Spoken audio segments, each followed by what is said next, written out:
Hey kids, welcome back. This is Miss Galapon reading out loud. This book is called Cora Cooks Pancit, written by Dorina K. Lazo Gilmore, illustrated by Kristi Valiant. Miss Galapon is Filipino, was born and raised here in California, but my parents are from the Philippines. So you guys have heard me talk about Filipino food like pancit and lumpia, and food is one of the ways that we can share our culture. Cora loved the kitchen. She loved to drink in the smells of Mama's Filipino dishes.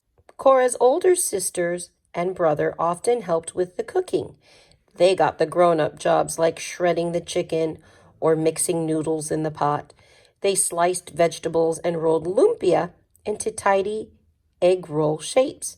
Cora was stuck with kid jobs like drawing pictures in the flour or licking spoons. She longed to be a real cook. One day, Cora's 3 older sisters headed to the mall. Her brother darted outside with his ball glove. Now was her chance. Cora popped her head around the corner. "What are we making today, Mama?" Mama wiped her hands on the front of her red apron. She put her hands on her hips. "What would you like to make today?" she asked Mama in her buttery voice. Cora was surprised when Mama was letting her decide. She scrunched up her pug nose and began to think. All her favorite Filipino foods danced in her head. Lines of lumpia pranced in rows. Adobo chicken legs bebopped in time. She saw a large bowl of pancit. The thick noodles and vegetables curled and swirled in a dance party. "Will you teach me to make pancit?" she asked. "Of course," said Mama. "Would you like to wear my red apron?" Cora was a real cook now. The apron was a little too big, but it would do. Mama helped Cora tie the strings around her back and made a neat bow at her belly button. "This apron belonged to Lola, your grandpa," said Mama. "He wore it when he first came to California. He was a cook for the Filipino farm workers who picked strawberries and grapes in the fields." "Did Lolo teach you how to cook?" Cora wanted to know. "He did," said Mama. "I followed him each day to the big kitchen. He created all kinds of dishes to fill the hungry workers' tummies. While he cooked, he told stories about the Philippines where he was born." Cora nodded as she listened. "Lolo told us about the countryside where he grew up. His family harvested pineapples, bananas, and papayas. He used to eat mashed fried banana and sweet rice wrapped in banana leaves." Cora stuffed her hands in the deep apron pockets. She imagined Mama and Lolo cooking together. She saw Lolo as a boy unwrapping the banana leaves and scooping the sweet rice from inside. Cora knew the rules in Mama's kitchen. She scrubbed her hands with soap. Mama dug in the cupboards and refrigerator for ingredients. She listed what they needed for the pancit: chicken, celery, carrots, mushrooms, onions, baby corn, cabbage, ginger, garlic, soy sauce. "Don't forget the noodles," said Cora.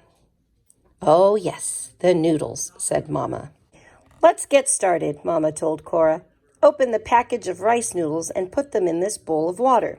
Do you know why we soak them?" "So they get soft," answered Cora. "You've been paying attention," said Mama with a wink.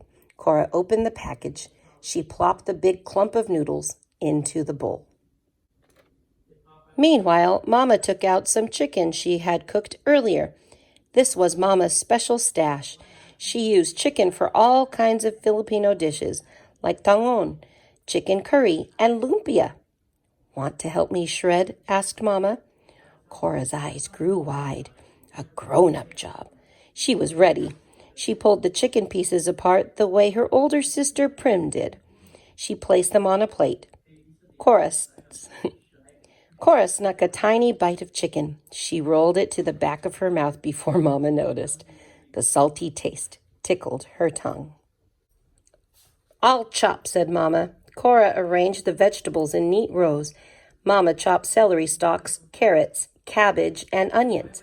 When Mama started slicing onions, tears ran down Cora's cheek. She looked up and saw Mama's watery eyes.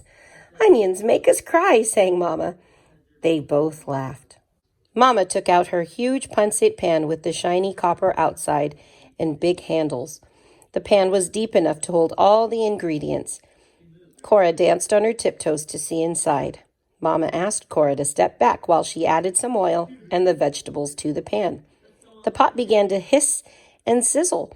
Mama added spices too, garlic, ginger, and a splash of soy sauce. Cora loved the smell of garlic. "Can you check the noodles, Cora?" asked Mama. Cora scratched her head. She tried to remember what her sister Sarah did when she checked the noodles.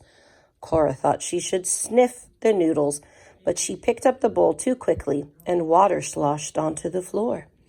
"Are you making a mess?" asked Mama with pointy eyebrows. "Silly Cora, you just need to touch the noodles with 2 fingers to see if they are soft." Mama laughed and handed Cora a towel to mop up the mess. Mama went to work straining the noodles. "Now for the fun part," said Mama. "Let's add the noodles to the pancit pan." "Can I stir?" asked Cora. She knew this was another grown-up job. "Yes, but be careful near the burner," called Mama, who pulled out a stool for Cora to stand on. Cora began to stir in a wide circle. She watched the noodles somersault over the carrots and celery. She made the soft onions sway this way and that. The smell of ginger mixing with garlic floated to her nose. A few mushrooms escaped from the pot. Oops. That night, Mama brought the food to the table. She set out a platter of adobo chicken, 2 plates of her special lumpia with dipping sauce, and a bowl of pineapple slices. Cora's brother and sisters came to the table one by one. Daddy sat in his usual spot at the head of the table. Cora watched his eyes grow wide as he checked out all the food. He licked his lips. Finally, Mama set the steaming platter of pancit in the middle of the table. "You made pancit without us?" hollered Cora's brother Crispin. "Who did my job?" asked Prim. "Who checked the noodles?" Sarah needed to know. Mama replied, "Cora did all the grown-up jobs." "Really?" said Daddy. "That's my girl." Cora scrunched together her eyebrows and bit her lip while the family tasted her pancit. Did she do everything right? Would they like it? Would Mama tell about the accident with the noodles? "Pretty impressive," smiled Cora's sister Irene. Crispin chomped on a big spoonful of pancit and elbowed Cora. "Not too bad," Crispin said. Cora grinned. Her eyes sparkled with delight. Daddy sat back in his chair. "This tastes like your Lolo's pancit," he said. Cora beamed with pride. "Salamat," she cried out. "Thank you." The family laughed. Cora was still wearing Mama's red apron. The end. What's really cool about this book is there is a glossary. It says, in the Philippines, more than 200 dialects and languages are spoken in different parts of the islands. Tagalog is one of the more common languages. Some words sound similar to Spanish. Check out the meanings of these words found in the story.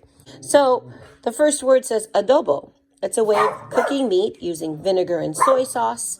And there are different versions of how you can cook adobo chicken and pork. Lolo means grandpa.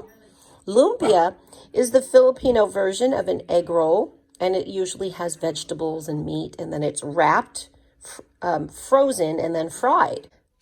Cora made pancit. So it's a noodle dish that's, I guess, sort of like, any other noodle dish, but it has a lot of vegetables and spices and sometimes meat. The pancit noodles are called rice stick noodles. We saw the word salamat in there, and that means thank you. Tangon is made with a clear noodle called vermicelli. The noodles are combined with vegetables and often served as a side dish. All right, thank you for listening. The end.